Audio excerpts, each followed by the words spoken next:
முதல் வாசகம் புனித பவுல் கொலோசேயருக்கு எழுதிய திருமுகத்திலிருந்து வாசகம். அதிகாரம் 1, இறைவசனங்கள் 15 முடிய. அவர் கட்புலனாகாத கடவுளது சாயல், படைப்பனைத்திலும் தலைப்பேறு. ஏனெனில் விண்ணிலுள்ளவை மண்ணிலுள்ளவை, கட்புலனாகுபவை கட்புலனாகாதவை, அரியணையில் அமர்வோர், தலைமை தாங்குவோர், ஆட்சியாளர், அதிகாரம் கொண்டோர் ஆகிய அனைவரும் அவரால் படைக்கப்பட்டனர். அனைத்தும் அவர் வழியாய் அவருக்காக படைக்கப்பட்டன. அனைத்துக்கும் முந்தியவர் அவரே. அனைத்தும் அவரோடு இணைந்து நிலை பெறுகின்றன. திருச்சபையாகிய உடலுக்கு தலையும் தொடக்கமும் அவரே. எல்லாவற்றுள்ளும் முதன்மை பெறுமாறு இறந்து உயிர்த்தெழுவோருள் அவர் தலைப்பேறு ஆவார். தம் முழு நிறைவும் அருள் குடிகொள்ள கடவுள் திருவுளம் கொண்டார்.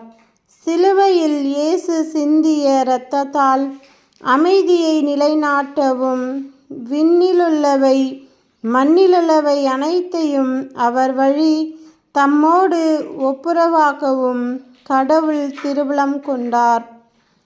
ஆண்டவரின் அருள்வாக்கு. இறைவா உமக்கு நன்றி. நற்செய்தி வாசகம். புனித லூக்கா எழுதிய நற்செய்தியிலிருந்து வாசகம். அதிகாரம் 5, இறைவசனங்கள் 33 முடிய. பின்பு அவர்கள் இயேசுவை நோக்கி, யோவானுடைய சீடர்கள் அடிக்கடி நோன்பிருந்து மன்றாடி வருகிறார்கள். பரிசேயர்களின் சீடரும் அவ்வாறே செய்கின்றனர்.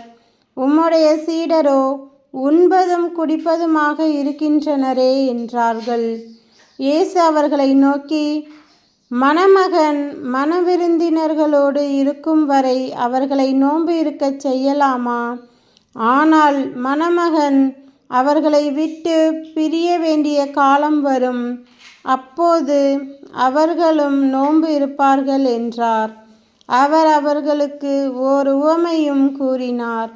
எவரும் புதிய ஆடையிலிருந்து ஒரு துண்டை கிழித்து அதை பழைய ஆடையோடு ஒட்டு போடுவதில்லை.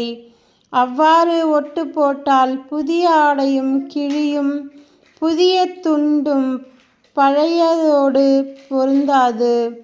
அதுபோல பழைய தோற்பைகளில் எவரும் புதிய திராட்சை மதுவை ஊற்றி வைப்பதில்லை.